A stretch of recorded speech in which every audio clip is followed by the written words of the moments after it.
Welcome to YouTube channel हमारे motivational video and classes में आप सभी का स्वागत है। जैसे मैं बताना चाहता हूं कि आज का हमारा टॉपिक पृष्ठीय क्षेत्रफल और आयतन है, सरफेस एरिया एंड वॉल्यूम। और आप चैनल पर नए हो तो चैनल को सब्सक्राइब जरूर कर लीजिएगा, जैसे कि मैं वीडियो डालूँ आप सभी तक नोटिफिकेशन पहुँच सके। और वीडियो को स्किप बिल्कुल मत कीजिएगा प्लीज़, हमारी आपसे रिक्वेस्ट है, क्योंकि आप इस वीडियो को देख लेंगे तो आप ज़िंदगी भर पृष्ठीय क्षेत्रफल और आयतन का सूत्र कभी नहीं भूलेंगे। मैं इस वादा कर जाता हूँ। आप मेरी वीडियो फुल देखिएगा, पूरा देखिएगा, वीडियो को अंत तक ज़रूर बने रहिएगा। जैसे मैं बताना चाहता हूँ कि ये घन है हमारा। हम इसमें घन को मैं आपके सामने फिर से बनाता हूँ। मैं इसको पहले से बना चुका था, सॉरी, मैं आपके सामने बनाना चाहता था लेकिन मैं कुछ दिक्कत आ गई, पहले से बना ही लिया था। जैसे मैं आपके सामने फिर बनाने रहा हूँ। ये हमारा घन है, हमारा घन। इसमें 6 फलन होते हैं, 1 2 3 4 5 6। इसमें 6 फलन होते हैं। और घन का सूत्र होता है, घन का कुल वक्र पृष्ठीय क्षेत्रफल, घन का कुल पृष्ठीय क्षेत्रफल 6a स्क्वायर होता है। जैसे आप सभी को दिखाई दे रहा होगा, लिखा है। और ये हमारा घनाभ है, हम इसे घनाभ के रूप में जानते हैं। जैसे चित्र बना है, हम इसे यश मान लेते हैं, हम इसे यश मानते हैं। यश मतलब ऊंचाई, ये हमारी ऊंचाई है, हमें ऊंचाई यश से प्रदर्शित करते हैं। और ये हमारी चौड़ाई है, हम इसे चौड़ाई बी से लिखते हैं, ये हमारी चौड़ाई है। और ये हमारी लंबाई है, या लंबाई को हम यल से लिखते हैं। और एक बात सभी लोग ध्यान दीजिएगा कि घन में कभी भी, जैसे हम घन इसमें जैसे हम इसमें घन जोड़ना चाहते हैं, ऐसे हम इसमें जोड़ना चाहते हैं, ऐसे एक घनाव लगाना चाहते हैं, ऐसे आपको सवाल में ऐसे घन को जोड़ते हुए सवाल मिलेंगे। उसमें एक चीज़ ज़रूर देखिएगा, घन की हमेशा लंबाई बढ़ती है, घन की हमेशा लंबाई बढ़ती है, न चौड़ाई बढ़ती है और न ही ऊंचाई बढ़ती है। घन में नोट करके लिख लीजिएगा ज़रूर, नोट, घन में हमेशा लंबाई में वृद्धि होती है, लंबाई में वृद्धि होती है। ये आपकी छोटी छोटी बातें, ये आपको कोई नहीं बताएगा। जैसे घन में हमेशा लंबाई में वृद्धि होती है, और घनाभ में पूरा ऐसे यही पूरा सेम फार्मूला इसमें रहता है। घनाभ है, घनाभ का सूत्र होता है कि घनाभ का संपूर्ण पृष्ठीय क्षेत्रफल होता है 2 ब्रैकेट में LB + BH + EHL होता है। मैं सारे सूत्र एक साथ लिखूंगा, पहले आप इसको चित्र को समझने का प्रयास करें। ये हमारा बेलन है, हमारा क्या है, बेलनाकार है। ये हम R मानते हैं, हम इसको रेडियस मानते हैं, रेडियस कहते हैं R इंग्लिश में। R त्रिज्या को R से प्रदर्शित करते हैं। ये हमारा यच मतलब आप सभी जान रहे हो, बता भी चुका हूँ, ऊंचाई होती है। और D ये हमारा व्यास कहलाता है। ये बेलनाकार है, ये हमारा वक्र पृष्ठीय क्षेत्रफल होता है, बेलन का वक्र पृष्ठीय क्षेत्रफल होता है 2πRH होता है, बेलन का वक्र पृष्ठीय क्षेत्रफल होता है। और ये हमारा शंकु है, आप सभी देख रहे हैं, ये हमारा शंकु है। इसको तिर्यक ऊंचाई यल इसे तिर्यक ऊंचाई कहते हैं। और ये हमारा रेडियस R है, और ये हमारी ऊंचाई है H। जैसे हमारे को कभी ऊंचाई इसमें नहीं दी रहती है, तो हम क्या करते हैं, हम इसको जो रेडियस, ये हमारी R है, ऐसे सवाल में ऐसे आ जाते हैं, क्वेश्चन ऐसे आ जाते हैं कि जो R है हमें इसे यच मानना पड़ता है, तभी हमारा आगे का सवाल हल होता है। ऐसे कोई नहीं है कि यच कहीं नहीं दिया रहता है, कोई सवाल में यच नहीं दिया रहता, तो हम यच निकाल सकते हैं। जो इस वृत्त की जो बना है, ये जो वृत्त बना है, ये जो रेडियस होती है, इसके ऊंचाई के त्रिज्या ऊंचाई के बराबर होती है गोले की। ये आप सभी कॉन्सेप्ट समझ लीजिएगा। अब चलते हैं गोले की ओर। और शंकु का वक्र पृष्ठीय क्षेत्रफल होता है πRL होता है, पाई आर यल होता है। और पाई का मान हमेशा 22/7 लिखते हैं। हमेशा हम पाई का मान हमेशा हम 22/7 लिखते हैं। इसको दशमलव के रूप में, इसका एक मान और होता है, जैसे सवाल में दिया रहता है लगाना, सवाल में हरदम ये दिए रहता है, तो 3.14 होता है दशमलव के रूप में ये।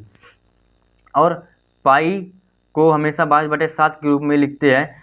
और जैसे मान किताब में दिया रहता है 3.14, तो सवाल में 3.14 रखते हैं। अगर नहीं दिया रहता है तो हम 22/7 ही रखते हैं हमेशा।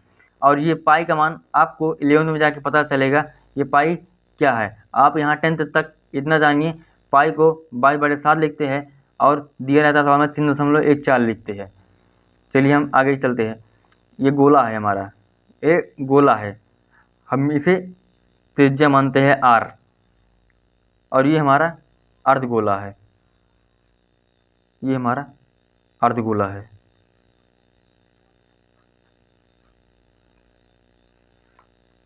ये हमारा अर्धगोला है।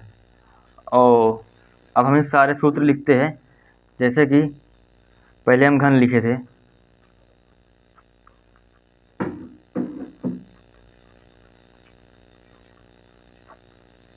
घन के लिए जैसे लिखते हैं, अब घन का आयतन, घन का आयतन बराबर होता है यल गुणे बी गुणे एच, घन इकाई होता है। और इसका संपूर्ण पृष्ठीय क्षेत्रफल होता है, संपूर्ण पृष्ठीय क्षेत्रफल होता है 2LB plus BH plus HL। और इसका पार्श्व पृष्ठीय क्षेत्रफल होता है घनाभ का, ये हमारा घनाभ का पार्श्व पृष्ठीय क्षेत्रफल होता है, जैसे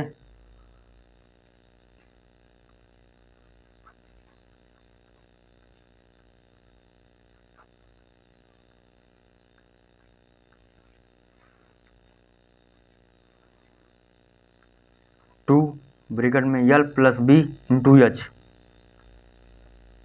ये हमारा घनाभ के लिए है।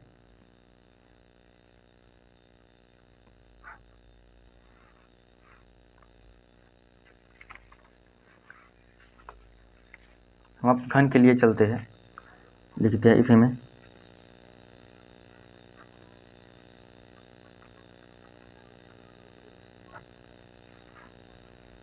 इसका आयतन होता है A³, घन का आयतन होता है A³, और घन का संपूर्ण पृष्ठीय क्षेत्रफल होता है 6A², जैसे मैं आप सभी को पहले बता चुका था।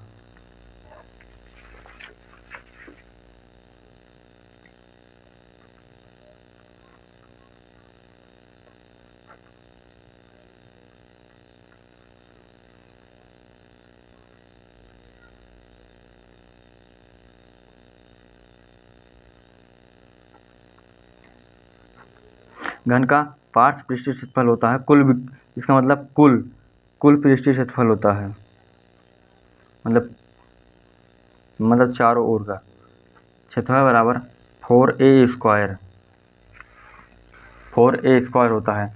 अब हम सभी चलते हैं बेलन की ओर। आप सभी चलते हैं बेलन की ओर, सूत्र लिखेंगे। आशा करता हूँ जितना सूत्र बताया आप सभी को आसान रूप से समझ आ चुका होगा। बेलन के लिए बेलन का वक्र पृष्ठीय क्षेत्रफल होता है, ये बहुत सवाल इसका मिलता है, इसके सूत्र के ऊपर बहुत सारा सवाल मिलता है, बहुत ज़्यादा 10th में। बेलन का वक्र पृष्ठीय क्षेत्रफल होता है 2πRH होता है, और इसका संपूर्ण पृष्ठीय क्षेत्रफल होता है बेलन का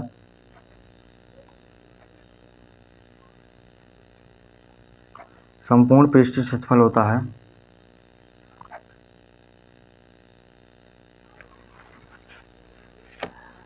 2πR ब्रैकेट में H प्लस R, और इसका आयतन होता है बेलन का आयतन बराबर πR² H।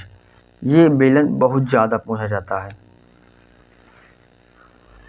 अब शंकु के लिए आ जाते हैं। आशा करते हैं जितना समझाया समझ में आया होगा आप सभी को आसान तरीके से। शंकु का वक्र पृष्ठीय क्षेत्रफल होता है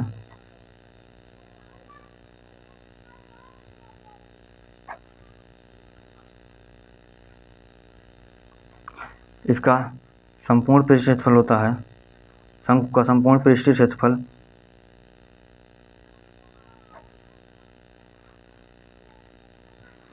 शंकु का संपूर्ण पृष्ठीय क्षेत्रफल होता है पाई आर ब्रैकेट में एल प्लस आर।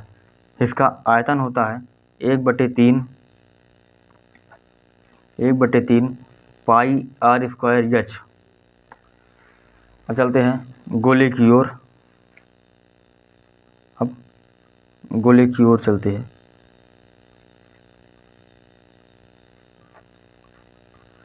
गोले का क्षेत्रफल होता है, अरे बेलन लिखने जाए, गोले का पृष्ठीय क्षेत्रफल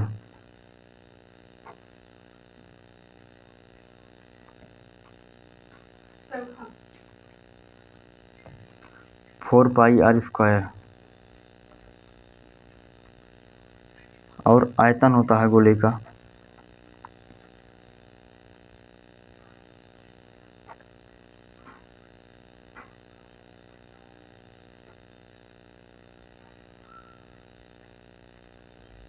पाई आर क्यूब होता है। चलते हैं अर्धगोले की तरफ।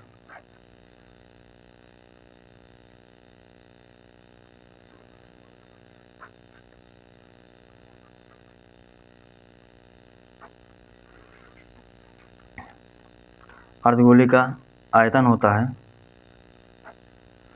2/3 पाई आर क्यूब और उसका वक्र पृष्ठीय क्षेत्रफल होता है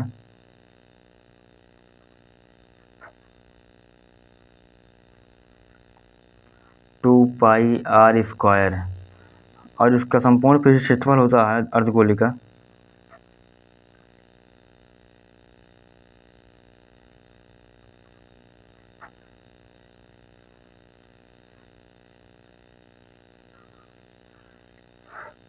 थ्री पाई आर स्क्वायर। अब हमारे हिसाब से सारा सूत्र जितना चाहिए उतना हो चुका है। अच्छा, जैसे अभी खोखला का बाकी है, खोखले बेलन। अब चलिए आप सभी को इसका भी बहुत कम पड़ता है, लेकिन पड़ता है ज़रूर। हम चलते हैं इसके बारे में बात करते हैं। हमारा ये भी इम्पोर्टेंट सूत्र है खोखले बेलन के लिए। इसे खोखले बेलन के लिए सूत्र कहते हैं, खोखले बेलन के लिए।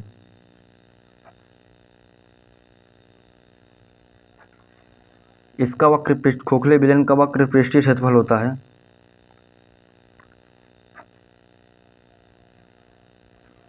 2 pi H capital R minus small r और संपूर्ण पृष्ठीय क्षेत्रफल होता है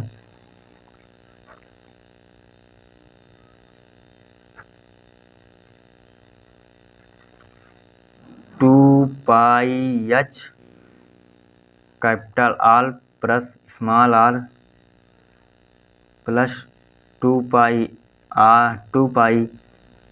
capital R square minus small r square. आयतन होता है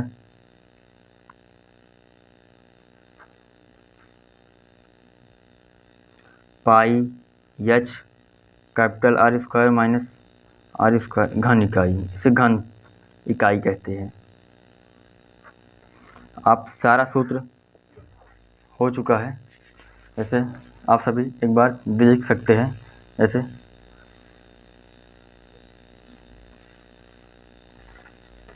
और वीडियो अच्छी लगी तो लाइक ज़रूर करिएगा, वीडियो अच्छी लगे तो लाइक ज़रूर करिएगा, क्योंकि आप सभी के लिए मैं इतनी अच्छी से अच्छी वीडियो बनाने का प्रयास करूँगा। जैसे अब इसके बाद इस पे आधारित सवाल लगाएंगे अगले वीडियो में। इसको यही वीडियो समाप्त करते हैं। Thank you.